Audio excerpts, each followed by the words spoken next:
வணக்கம். நவம்பர் 29ஆம் தேதி இன்னைக்கான முதல் பதிவு.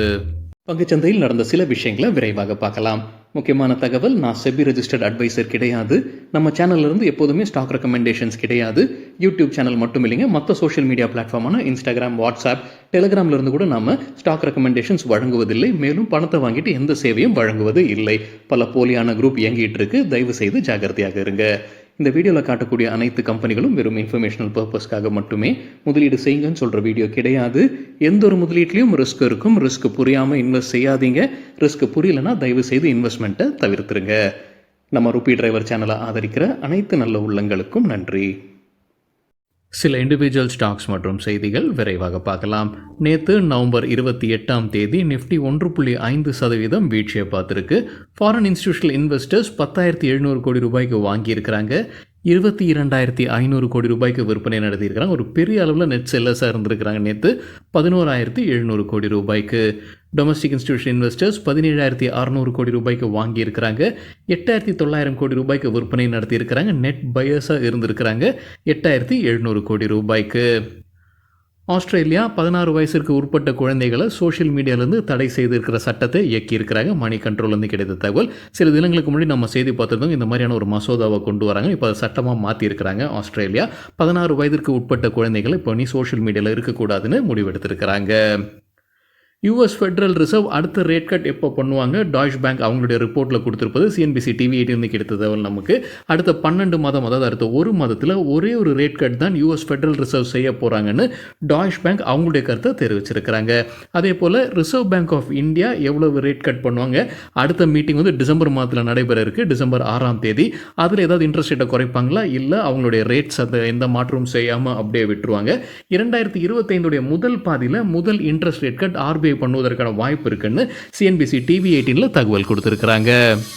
நிஃப்டியுடைய டார்கெட் அடுத்த 12 மாதத்தில் பிரபுதாஸ் லீலாதர் அவங்களுடைய ரிப்போர்ட்டில் என்ன சொல்லியிருக்கிறாங்க? எக்கனாமிக் டைம்ஸ்லேருந்து கிடைத்தது. அவங்களுடைய பேஸ் கேஸில் 27,381 லெவலில் எட்டுவதற்கான வாய்ப்பு இருக்குன்னு சொல்லியிருக்கிறாங்க. நிஃப்டி முன்னே அவங்க கணித்தது 27,867. ஸோ அவங்க குறைச்சிருக்கிறாங்க அவங்க எதிர்பார்க்குற டார்கெட். அதே புல் கேஸில் அவங்க எதிர்பார்ப்பது 28,750. முன்னே அவங்க கணித்தது 29,260. அந்த டார்கெட்டையும் அவங்க குறைச்சிருக்கிறாங்க. அவங்க சொல்லியிருக்கிற பரிந்துரை என்னென்னா, லாங் டேர்முக்காக எப்பெல்லாம் கீழே போகுது நிஃப்டி அப்பெல்லாம் செலக்டிவாக வாங்கலாம்ன்ற பரிந்துரை கொடுத்திருக்கிறாங்க. அவங்க இப்போ எதிர்பார்ப்பது 14லிருந்து 20% நிஃப்டி அதிகரிப்பதற்கான வாய்ப்பு இருக்கு 12 மாதத்தில். அதானி குரூப்புக்கு இஸ்ரேல் அரசு ஆதரவு தெரிவிச்சிருக்கிறாங்க. எக்கனாமிக் டைம்ஸ்லேருந்து கிடைத்த தகவல் என்னென்னா, மேலும் அதானி குரூப் இஸ்ரேல் நாட்டில் முதலீடு செய்ய வேண்டும் அப்படின்னு கோரிக்கை வைத்திருக்கிறாங்க.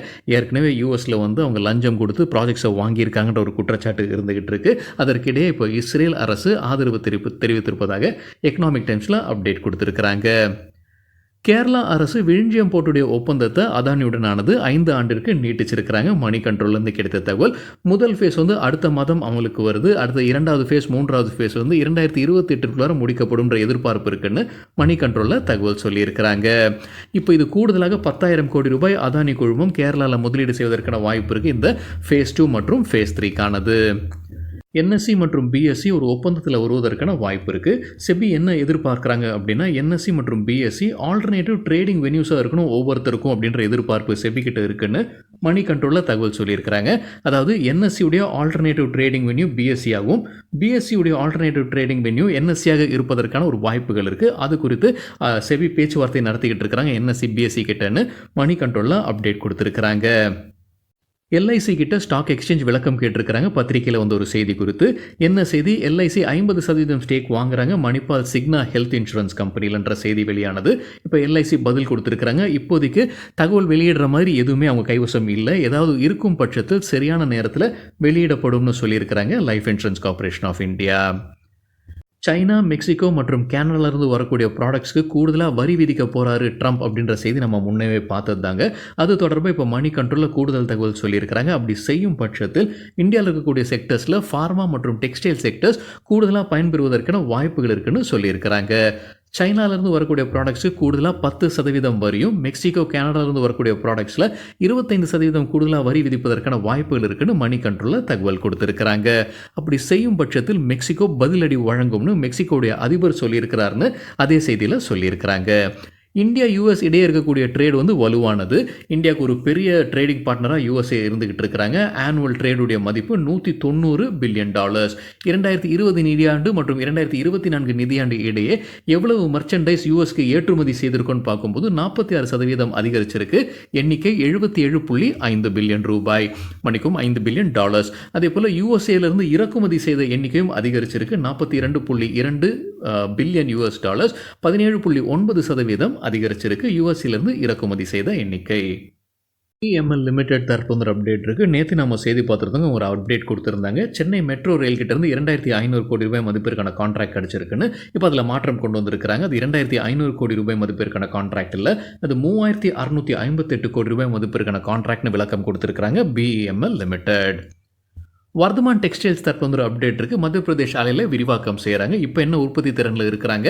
175 மில்லியன் மீட்டர்ஸ் ஆண்டுக்கு உற்பத்தி செய்யக்கூடிய திறனில் இப்போ இயங்கிட்டு இருக்கிறாங்க.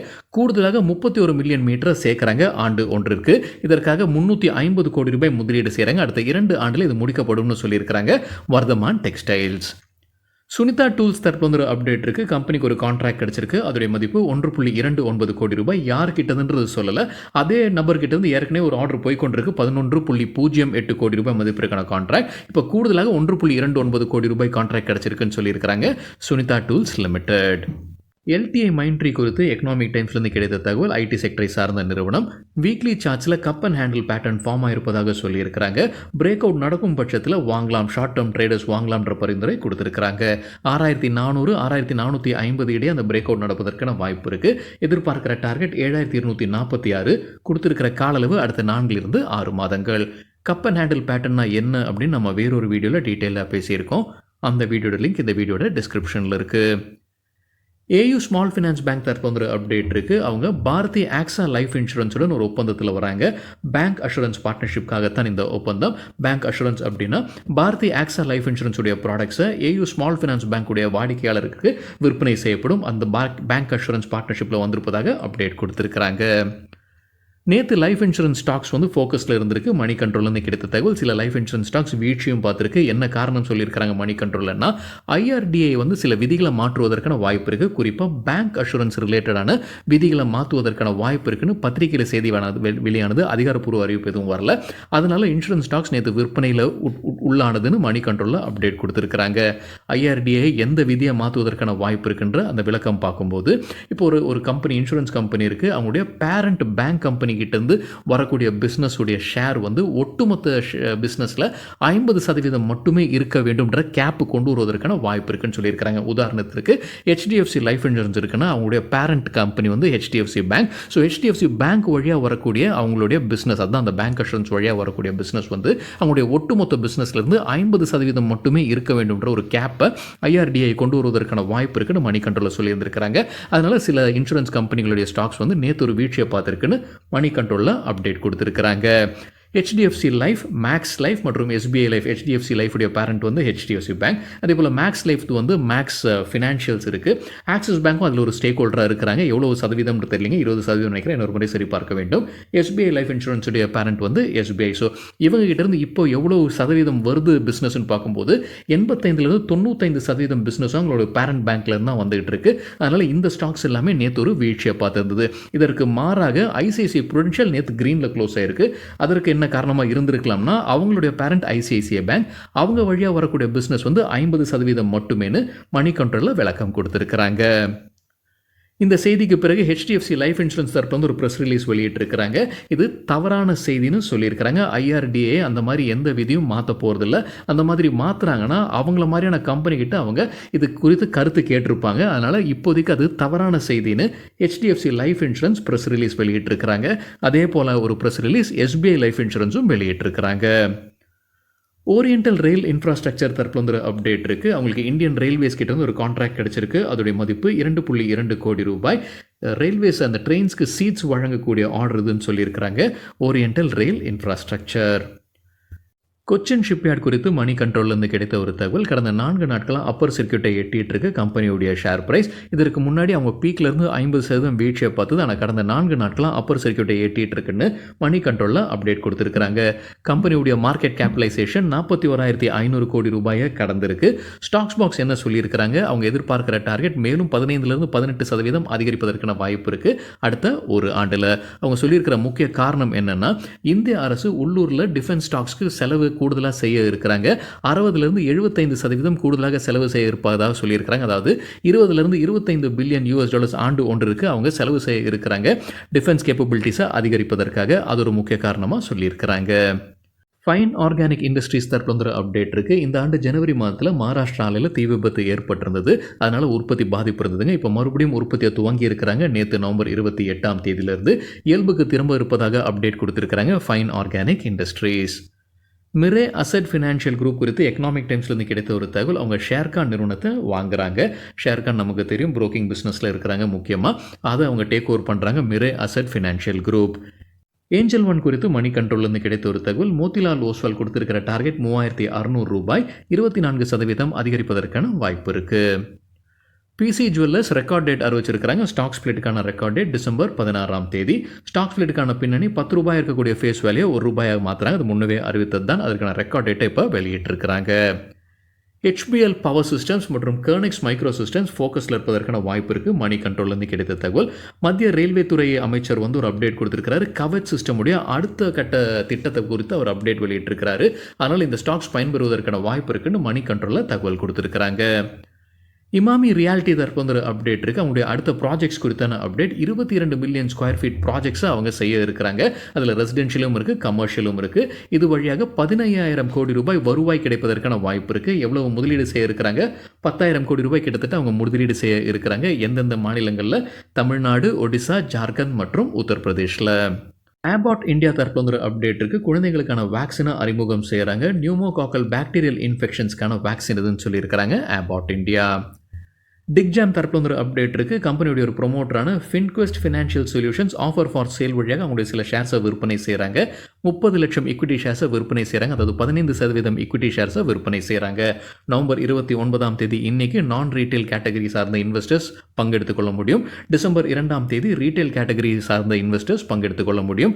என்ன ஃப்ளோர் பிரைஸ் நிர்ணயித்திருக்கிறாங்க? 70 ரூபாய். அது முந்தின க்ளோஸ்லேருந்து ஒப்பிட்டு பார்க்கும்போது 15% குறைவாக தள்ளுபடியாக அவங்க விலையை நிர்ணயித்திருக்கிறாங்க. மஹிந்திரா அண்ட் மஹிந்திரா குறித்து மணி கண்ட்ரோல்லேருந்து கிடைத்த ஒரு தகவல். நேற்று நம்ம ஒரு செய்தி பார்த்துருந்தோங்க. 8 கார் உற்பத்தி செய்யக்கூடிய நிறுவனங்கள் மீது அரசு 7,300 கோடி ரூபாய் அபராதம் விதிப்பதற்கான வாய்ப்பு இருக்குது. எமிஷன் அவங்க அளவு மீறி இருக்குது அப்படின்ற அந்த குற்றச்சாட்டு.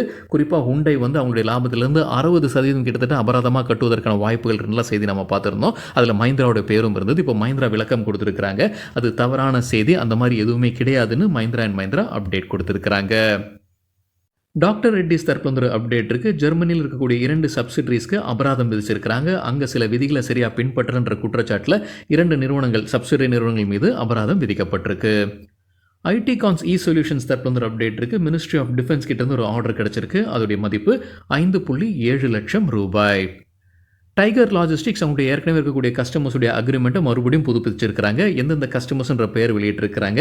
BHEL, BMEL மற்றும் bank note paper mill India இவங்களுடனான ஒப்பந்தத்தை மறுபடியும் அவங்க ரினியூ பண்ணியிருக்கிறாங்க.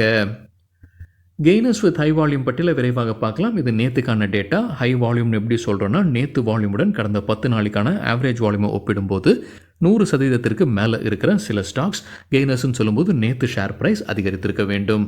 கிருத்தி நியூட்ரியன்ஸ் 18% ஷேர் பிரைஸும் 169% வால்யூம் அதிகரித்தது. அதானி டோட்டல் கேஸ் நேற்று 16% அதிகரித்தது, 369% வால்யூம் அதிகரிப்பு. பிளிஸ் ஜிவிஎஸ் 12% ஷேர் பிரைஸும் 1043% வால்யூம் அதிகரித்தது. Cineline India 11% share price 791% volume. Adani green energy 10% share price உயர்ந்தது, 838% வால்யூம் அதிகரித்தது. அதானி டிரான்ஸ்மிஷன் 10% ஷேர் பிரைஸும் 300% வால்யூம் அதிகரிப்பு. அதானி பவர் 7% ஷேர் பிரைஸ் அதிகரித்தது, 670% வால்யூம் அதிகரிப்பு. ஸ்பந்தனா ஸ்பூர்த்தி 6% ஷேர் பிரைஸ் உயர்ந்தது, கிட்டத்தட்ட 200% வால்யூம் அதிகரிப்பு. டியூப் இன்வெஸ்ட்மெண்ட் 6% ஷேர் பிரைஸும் 634% வால்யூம் அதிகரிப்பு. லூசர்ஸ் வித் ஹை வால்யூம் பட்டியலில் கிரெப்ஸ் பயோகெம் 10% வீழ்ச்சி 1200% வால்யூம் அதிகரிப்பு. ஆம்பர் என்டர்பிரைஸ் 7% வீழ்ச்சி 429% வால்யூம் அதிகரிப்பு. எஸ்பிஐ லைஃப் இன்சூரன்ஸ் 5% வீழ்ச்சி 242% வால்யூம் அதிகரிப்பு. சக்தி பம்ப்ஸ் 5% சரிந்தது 2174% வால்யூம் அதிகரிப்பு. திரிவேணி டர்பைன் 4% சரிந்தது 150% வால்யூம் அதிகரிப்பு. ரெயின்போ சில்ட்ரன்ஸ் ஹாஸ்பிட்டல் 4% வீழ்ச்சி 217% வால்யூம் அதிகரிப்பு. மேக்ஸ் ஃபினான்ஷியல் 4% சரிந்தது 157% வால்யூம் அதிகரிப்பு. HDFC லைஃப் இன்சூரன்ஸ் 3% வீழ்ச்சி 221% வால்யூம் அதிகரித்தது. இந்த பட்டியலில் லைஃப் இன்சூரன்ஸ் கம்பெனியோட பேரும் இடம் பிடிச்சிருக்கு, வீழ்ச்சியும் இருந்திருக்கு, வால்யூமும் அதிகரிச்சிருக்கு. சரிங்க, இதுதான் சில விஷயங்கள் என்னுடைய பார்வைக்கு எட்டியது. நன்றி, வணக்கம்.